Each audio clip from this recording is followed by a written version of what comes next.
விடைபெறும் பிரதமர் மன்மோகன் சிங்குக்கு சோனியா அளித்த விருந்தில் மத்திய அமைச்சர்கள், காங்கிரஸ் தலைவர்கள் பலரும் பங்கேற்று வாழ்த்தினர். மத்தியில் புதிய அரசு பொறுப்பேற்க உள்ள நிலையில் விடைபெறும் பிரதமர் மன்மோகன் சிங்குக்கு காங்கிரஸ் தலைவர் சோனியா தனது இல்லத்தில் புதனன்று இரவு விருந்தளித்தார். இவ்விருந்தில் சிதம்பரம், சுஷில்குமார் ஷிண்டே, கபில் சிபல், சல்மான் குர்ஷித், ஜெய்ராம் ரமேஷ், நாராயணசாமி, சிரஞ்சீவி, வீரப்ப மொய்லி, ஆஸ்கர் பெர்னாண்டஸ் உள்ளிட்ட மத்திய அமைச்சர்கள், எம்பிக்கள், காங்கிரஸ் தலைவர்கள் பலரும் கலந்து கொண்டு பிரதமர் மன்மோகன் சிங், அவரது மனைவி குர்சரன் கவுர் ஆகியோருக்கு வாழ்த்து கூறினர். 10 ஆண்டுகள் பிரதமராக இருந்த மன்மோகன் சிங் மற்றும் அவரது மனைவிக்கு சோனியா நினைவு பரிசுகள் வழங்கினார். பிறகு மன்மோகன் சிங்குடன் அனைவரும் புகைப்படம் எடுத்துக் கொண்டனர்.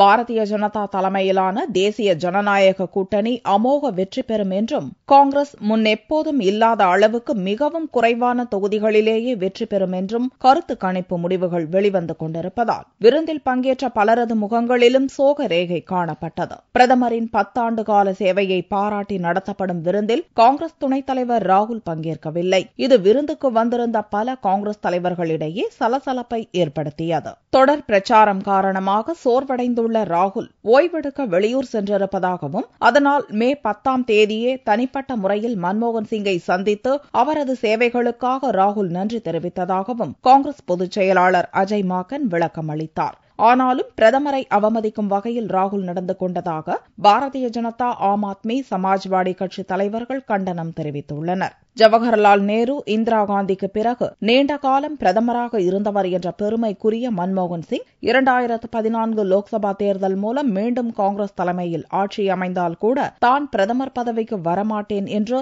திட்டவட்டமாக அறிவித்திருப்பது குறிப்பிடத்தக்கது.